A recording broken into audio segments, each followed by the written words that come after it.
अब बीजेपी में मनीष कश्यप को मिलेगी बड़ी जिम्मेदारी, या बीजेपी के साथ जाकर मनीष कश्यप ने की गलती?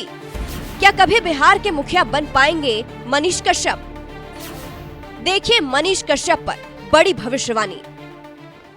नमस्कार, आप देख रहे हैं न्यूज एक्सप्रेस। मैं हूं आपके साथ सृष्टि। हमारे साथ हैं आचार्य राकेश चतुर्वेदी जी। बिहार की राजनीति को एक बहुत बड़ा और नया चेहरा मिलने वाला है। Son of Bihar Manish Kashyap jail से बाहर आने के बाद इनका जो भौकाल देखने के लिए मिला, ये बिहार के बाहर हर तरफ देखने के लिए मिला। पहले निर्दलीय चुनाव लड़ने का ऐलान करते हैं बिहार से, उसके बाद भारतीय जनता पार्टी ज्वाइन कर लेते हैं। कई बार ऐसा देखा गया है कि कोई भी एक बड़ा चेहरा पहले तो खूब भौकाल बनाता है, लेकिन पार्टी ज्वाइन करने के बाद साइड हो जाता है। कई ऐसे चेहरे देखे गए हैं। उत्तर प्रदेश में अपर्णा यादव का एग्जाम्पल सबसे बड़ा है। तो क्या मनीष कश्यप भी बीजेपी के साथ आकर भी आगे बढ़ पाएंगे, अपना भौकाल कायम रखेंगे, या फिर वही रुक जाएंगे? देखिए, एक शब्द आपने लेकर चला, एक चेहरे का नाम लिया आपने, अपर्णा यादव का, और मैं आप इसी से मैं प्रमाण देता हुआ आगे बढ़ता हूं।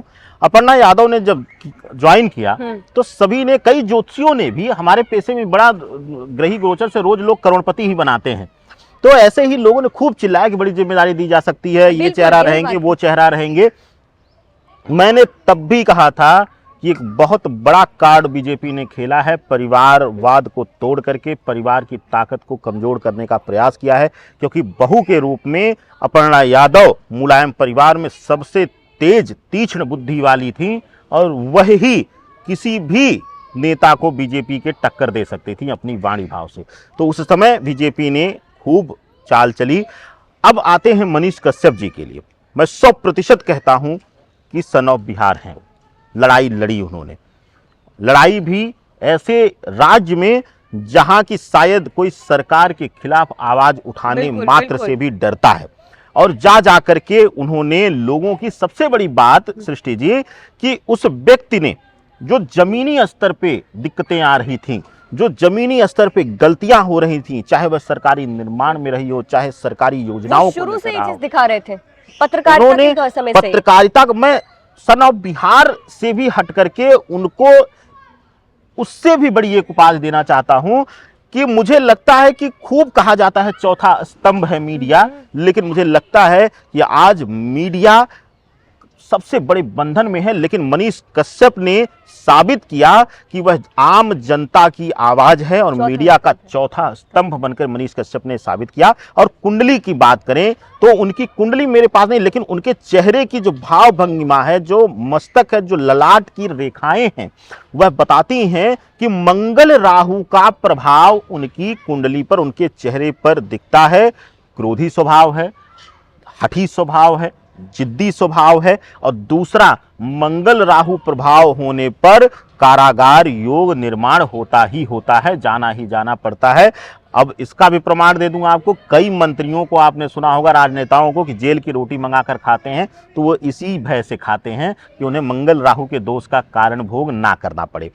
अब मनीष कश्यप जी के बारे में, मनीष कश्यप जमीनी स्तर पर लड़ाई लड़े और खूब पॉपुलरिटी उन्होंने उठाई, और उन लोगों के बीच सबसे बड़ी बात सृष्टि, वो पॉपुलर हुए जो जमीनी स्तर पे थे। पश्चिमी चंपारण को जितना मैं जानता हूं, वहां पर सब जमीन से जुड़े हुए लोग हैं, जो अपनी मूलभूत सुविधाओं के लिए भी तरस रहे हैं। एक अच्छा रास्ता नहीं है उनके पास कि अगर बारिश की 4 बूंदें गिर जाएं तो घर से निकलने के लिए भी मुसीबत हो जाती है। ऐसी जगहों पर मनीष कश्यप ने आवाज उठाई, और मुझे लगता है कि राहु मंगल का जो खेल है मनीष कश्यप के जीवन में, वह अंतिम समय पे काम कर गया, और भ्रम देकर उन्हें गलत निर्णय लेने के लिए मजबूर कर दिया। हमारे अनुसार बीजेपी के साथ जाना उनका गलत निर्णय था। बिल्कुल, मेरे अनुसार लगता है, कुंडली को देखते हुए मुझे लगता है कि उन्हें एक इंडिपेंडेंट कार्यकर्ता के रूप में, वहां पर लोगों के चेहरे के रूप में, वहां एक सांसद के रूप में आना चाहिए था। उसके बाद जो पार्टी या जो पक्ष कहता कि मैं बिहार की लड़ाई में आपके साथ हूं, उसका दामन उन्हें थामना था, उसका सहयोग उन्हें एक सांसद के रूप में करना था, क्योंकि वह निर्दलीय सांसद होते हुए स्वतंत्र थे, जिसके भी साथ जाना चाहें। यानी आगे चलकर क्या मनीष कश्यप को बीजेपी में कोई बड़ी जिम्मेदारी मिलेगी? उनका भौकाल कायम रहेगा या नहीं? देखिए, अगर साफ लैंग्वेज में साफ शब्दों में मंगल राहु के अनुसार देखा जाए तो बहुत बड़ा खेल हुआ है उनके साथ। लेकिन मैं एक चीज और भी कह दूं कि मंगल राहु जिसका रहता है मजबूत, अगर उच्च की डिग्री में रहता है, जो इनके ललाट से दिखता है, इनके मस्तक से दिखता है, वो चौड़ा माथा और राहु का प्रभाव, ऐसा व्यक्ति बड़ा हठी होता है। वह किसी भी बड़े स्तर पर लड़ाई लड़ने के लिए पहले से ही तैयार रहता है। उसको फर्क नहीं पड़ता कि उसका परिणाम उसको क्या भुगतना होगा। तो अगर बीजेपी चुनाव के बाद उनके साथ कुछ भी छल करती है तो हो सकता है कि बिहार में जेपी आंदोलन के बाद एक बड़ी क्रांति का समय आए और युवा वर्ग जो जमीनी स्तर पर जुड़ा हुआ है वह मनीष कश्यप के साथ कंधे से कंधा मिलाकर आगे बढ़े। बिल्कुल, क्योंकि आचार्य जी मनीष कश्यप को युवाओं का बहुत साथ मिला है बड़े लेवल पर।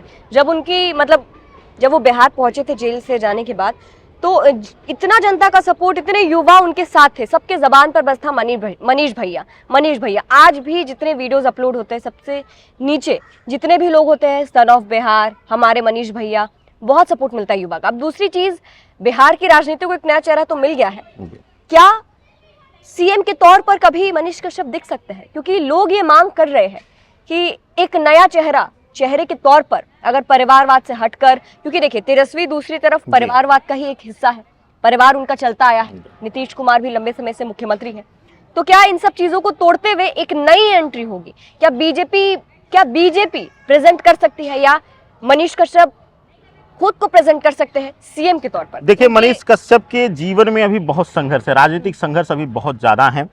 और जो लड़ाई अभी वो लड़े हैं, जो जेल गए, जो लड़ाई लड़ी, शायद अभी वो लड़ाई उससे ज्यादा उन्हें लड़नी बाकी है। हाँ, उनका चेहरा, उनका ललाट बताता है कि बिहार के लोगों के लिए वह क्रांति जरूर लाएंगे, बिहार की राजनीति में भी क्रांति लाएंगे और बिहार के लोगों के लिए काम भी करेंगे। तो आगे उनके लिए राजनीतिक जीवन बहुत अच्छा है, लेकिन संघर्ष और कांटों से भरा हुआ उनका जीवन रहेगा। तो क्या सीएम सत्ता की कुर्सी तक पहुंच पाएंगे, बिहार की सत्ता की कुर्सी तक?